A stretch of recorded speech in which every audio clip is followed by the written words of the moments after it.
Who among us does not love going on vacation? Ethan and Emily felt so inspired after their trip to Greece that they actually started a watch company, Phoibos. This 300-meter water-resistant automatic dive watch with a sapphire crystal is the Phobios Wave Master.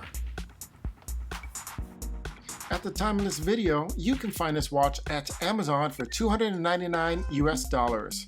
PhoibosWatch.com also has it for $299, but they also have a discount code of S12 to save 12%, which brings the effective price down to $264 US.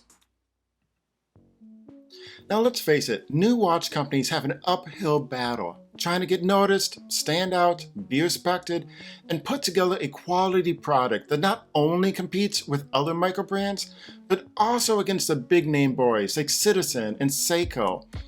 Sure, these companies, they can look at those well-established companies and kind of examine what has worked and what hasn't worked over the years.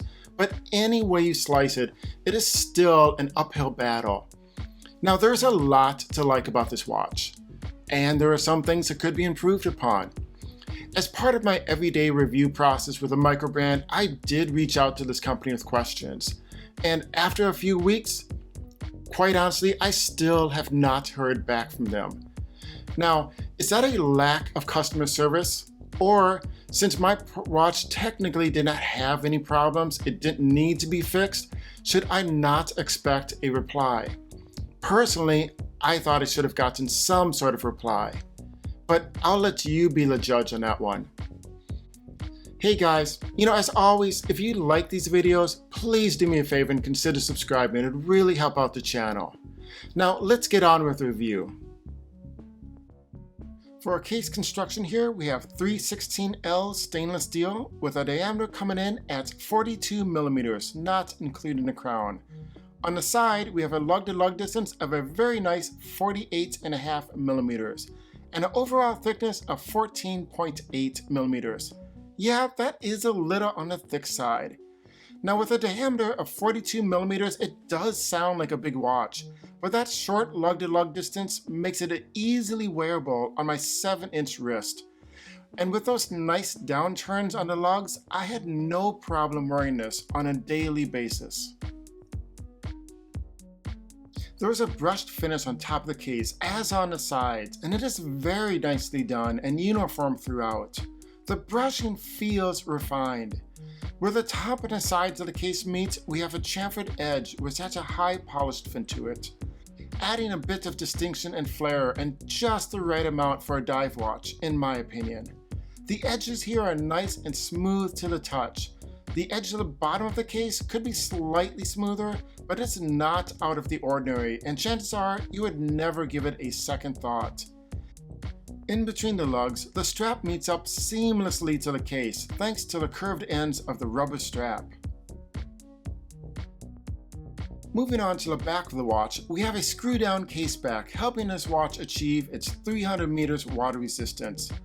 Now, I know the logo in the center is not going to be to everyone's liking, but I think it looks great, both in the manner that it's done, being a high polished embossed on top of what appears to be a bead blasted texture, but I also like it because the octopus design just seems fitting on a dive watch. Now, in addition to the logo, we have text on the case back that reads automatic, water resistant 1,000 feet or 300 meters, sapphire crystal, and of course, the company name.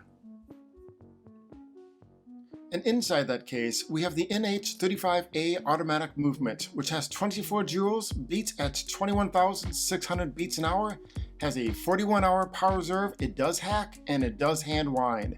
Now turning the crown 55 times will get the power reserve fully round, and it does have an accuracy of -20 to +40 seconds per day.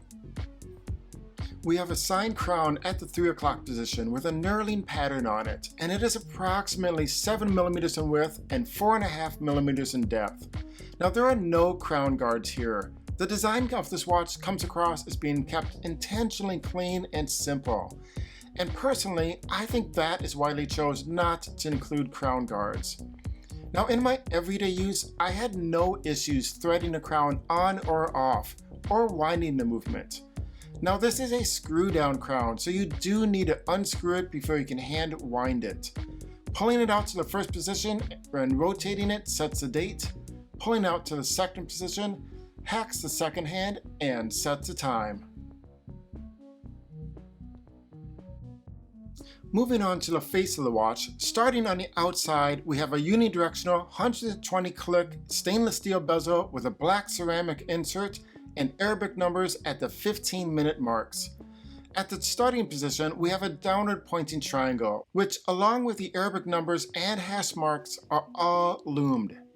Now the coin edge bezel here is easy to grip and to turn, and quite impressively has zero backplay to it. In addition to that, it also aligns nicely, something which I think larger companies should be taking note of. I'm looking at you here, Seiko. On the inside of that bezel, we have a minute track printed directly on the chapter ring in an orange color. Now, I think this is one of the issues with the watch. While I love the color orange, actually it's my favorite color, I feel like this is a design flaw. Because in bright light, it's legible, but in a dim environment, it's just not. And trying to set the minute hand accurately can be a challenge. And I get it, I'm a designer myself. And when designing on a backlit monitor, I'm sure the orange color pops. But in actual everyday usage where lighting conditions vary, that is where the issue comes up. Further in, we have applied metallic indices which have a light blue color in the center. At the 3 and 9 o'clock positions, we have a single rectangle, while at the 12 o'clock position, those rectangles have been doubled up side by side, giving the 12 o'clock position a little bit more of an emphasis. Also at the 12 o'clock position, we have the Phoibos logo, and moving further down the dial on the other side of the center post, we find the words 300 meters and automatic done in all caps in a sans serif font. The date window is nicely positioned at the 6 o'clock and counterbalances the double rectangles at the top of the dial. This helps to give the overall dial a more balanced feel. The date is printed black on white, and in my everyday testing, I found it to be very legible. Now, one small criticism here would be that a white on black date might have felt more integrated, given the fact that the dial itself is black. Speaking of that dial, this is one of the nicer elements to the watch in my opinion. It's a flat black color with a wave pattern that runs horizontally. Now granted, this is not the first dive watch to ever include a wave pattern, but it's nicely done here, and the arc of the waves seems to keep that clean, simple nature of the watch, while adding a bit of visual interest without resorting to the usual sunburst treatment. So one criticism I've heard about this watch is the similarity between the hands.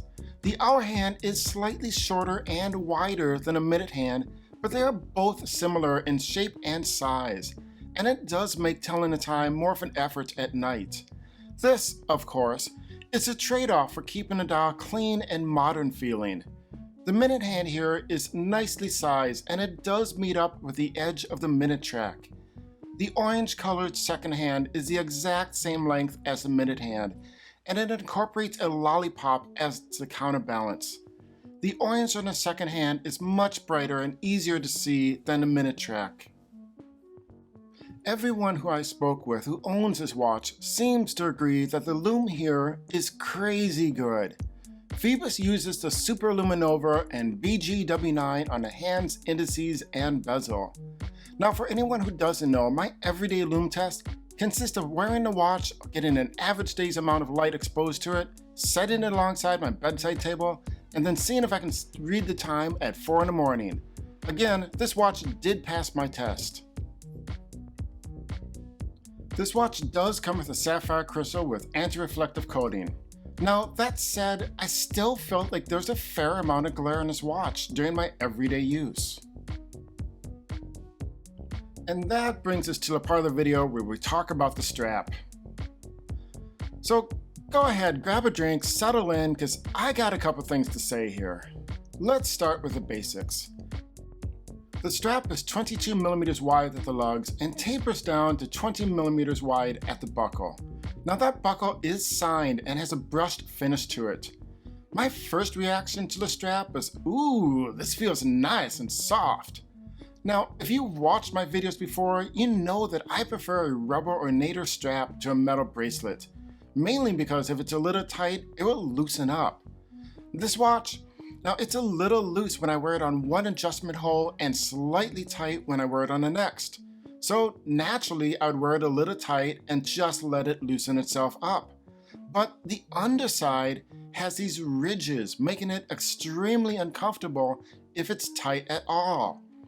It actually left this mark on my wrist after wearing it for only 5 minutes. Because of that, I end up wearing this watch slightly loose. Now, I know what you're thinking. Having to choose between having it too loose or marking up your wrist, that is just rubbish. Now, other things about this strap. On my 7-inch wrist, I wear it on a 6 adjustment hole with 3 more to spare. That means there's not a lot of room for anyone with a larger wrist. Also, the number of logos on the strap would make even Invicta blush. There are not 1 or 2 or 3, but 4 logos on the strap alone. 5 if you count the one on the buckle.